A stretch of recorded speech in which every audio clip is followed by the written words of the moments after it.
Hi, நான் doctor Jayachandran, Sun hospital, Madurai. GBS Guillain Barre syndrome அது ஒரு கொடூரமான நோய் அப்படின்னு அதனால பாதிக்கப்பட்டவங்களுக்கு மட்டும்தான் தெரியும். மற்றவங்களுக்கு GBS அப்படின்னா என்னன்னே கேள்வியே பட்டிருக்க மாட்டோம். இப்போ இந்த வீடியோல நம்ம பார்க்க போற பேஷண்டோட பேரு பத்மாவதி, வயசு 56. அவங்களுக்கு GBS பாதிச்சு ஹாஸ்பிட்டலுக்கு கூட்டிட்டு வரும் பொழுது அவங்க ஸ்ட்ரக்சர்ல தான் வந்தாங்க. சுத்தமாவே இடுப்பு கீழே அவங்களுக்கு அசைவே கிடையாது.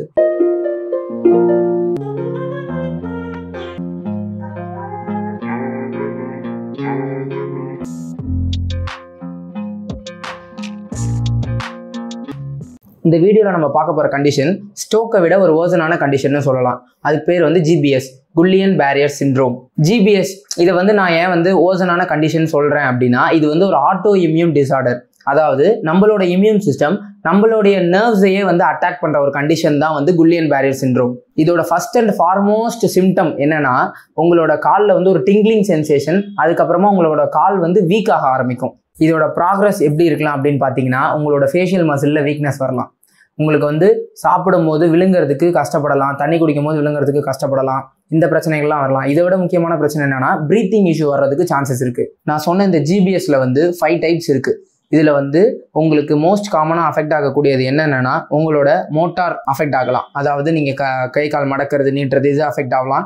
இன்னொரு டைப்பில் உங்களோட சென்சேஷன் மட்டும் அஃபெக்ட் ஆகலாம். இன்னொரு டைப்பில் உங்களோட மோட்டார் ப்ளஸ் சென்சேஷன் ரெண்டுமே அஃபெக்ட் ஆக சான்சஸ் இருக்குது. பட் இந்த சிம்டம்ஸில் அஃபெக்ட் ஆகி, இந்த கண்டிஷனில் ரொம்ப வேர்சன் ஆகி, இந்த பிரச்சனைலாம் அஃபெக்ட் ஆகி, இதிலிருந்து ஒருத்தவங்க ஓவர் கம் பண்ணி அவங்களோட நார்மல் லைஃபை லீட் பண்ண வீடியோவை தான் இப்போ பார்க்க போகிறோம். இந்த வீடியோவில் வர பேஷண்டோட பேர் பத்மாவதி. இவங்க GBSனால அஃபெக்ட் ஆகி வித்தின் ஒரு 20 டேஸ்க்குள்ள நம்ம ஹாஸ்பிட்டலுக்கு வந்தாங்க. அவங்க நம்ம ஹாஸ்பிட்டலுக்கு வரும்போது அவங்க ஸ்ட்ரக்சர்ல வந்தாங்க.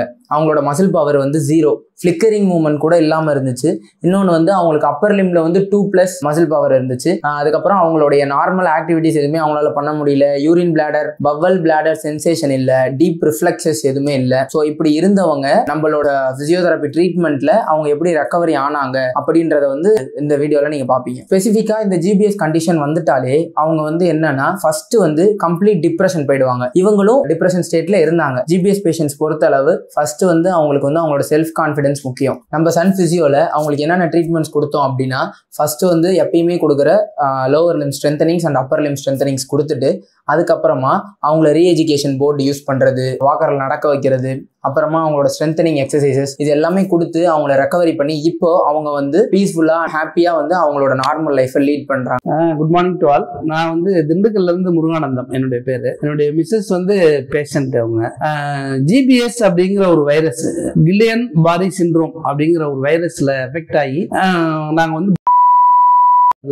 அவங்களை அட்மிட் பண்ணோம். ஃபர்ஸ்ட் 13 பிப்ரவரியில அட்மிட் பண்ற ஸ்டேஜ்ல பாத்தீங்கன்னா ஒரு கிரிட்டிக்கல் ஸ்டேஜ்ல தான் அட்மிட் பண்ணணும். அங்க இருக்கிற நியூரோவும் சரி, ஆர்த்தோவும் சரி, எல்லாருமே கொஞ்சம் ஒரு டீம் ஒர்க்கா செயல்பட்டு அந்த வைரஸை அவங்க ரிமூவ் பண்ணிட்டாங்க. ரிமூவ் பண்ணும்போது ஆக்சுவலா அந்த வைரஸ் ரிமூவ் ஆனதுக்கு அப்புறம் என்ன ஆகும்னு கேட்டீங்கன்னா, நம்மளுடைய நர்வ் சிஸ்டம் ஃபுல்லாவே கொலாப்ஸ் ஆயிரும். என்னுடைய மிஸ்ஸஸ் அந்த மாதிரி தான் கொலாப்ஸ் ஆயிருந்தது. அப்ப அவங்க இந்த கிளினிக்கல் மார்க் ஒன்னு கொடுக்குறாங்க. என்ன வலது கைக்கு 2+ அவுட் ஆஃப் 5, இடது கைக்கு 2, வலது காலுக்கு 1+, இடது காலுக்கு 1 அப்படின்னு சொல்லி அவங்க அந்த கிளினிக்கல் 1 அவுட் ஆஃப் 5 தான் மார்க் கொடுத்தாங்க. நாங்க இங்க வர்ற ஸ்டேஜ்ல அவங்களால கை மட்டும் தான் தூக்க முடியற சிச்சுவேஷன்ல வந்தோம். ஒரு சென்டிமெண்டா நாங்க திண்டுக்கல் போகணும்னு சொல்லிட்டு திண்டுக்கல் போனோம். அங்க போயிட்டு ஹோம் பிசியோ, அங்க எங்களுடைய ஃப்ரெண்ட் ஒருத்தரை வச்சு ஹோம் பிசியோ கொடுத்தோம். ஆனா அது எங்களுக்கு எதிர்பார்த்த ரிவ்யூ ரிசல்ட் கிடைக்கல. ஒரு 10 டேஸ் கழிச்சு நாங்க திருப்பி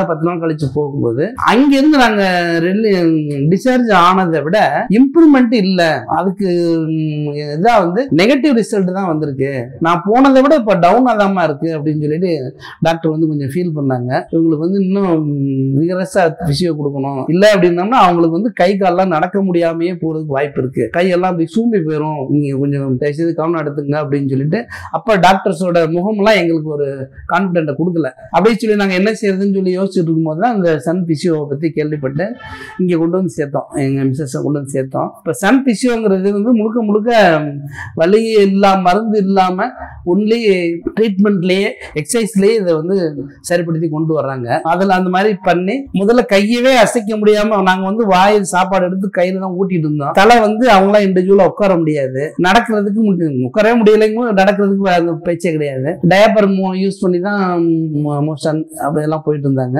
கெத்திடல் வச்சிருந்தோம். இந்த மாதிரி சுச்சுவேஷன்ல இங்கே வந்து சேர்த்தோம். இப்போ இங்கே இந்த சன் பிசியோ டீம் பற்றி சொல்லணும்னா ஒரு டெடிகேட்டட் எங்களுக்குன்னு வச்சு சார் அப்பாயிண்ட் பண்ணி கொடுத்த பிசியோதெரபிஸ்ட் ராஜா சார்ல இருந்து அபின்னு சொல்லி மேடம் ஒருத்தங்க, அவங்களும் பிசியோதெரபிஸ்ட். அது இல்லாமல் பவானின்னு சொல்லிட்டு அவங்களுக்கு ஒரு அசிஸ்டன்ட்.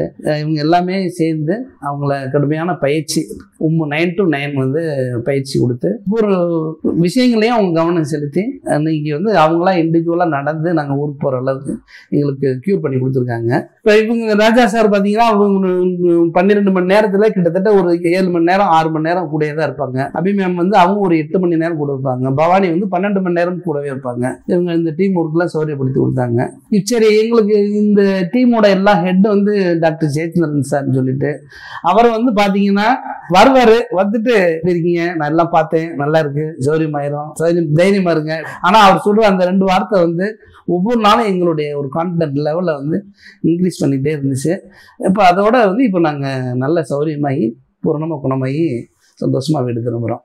Thank you all.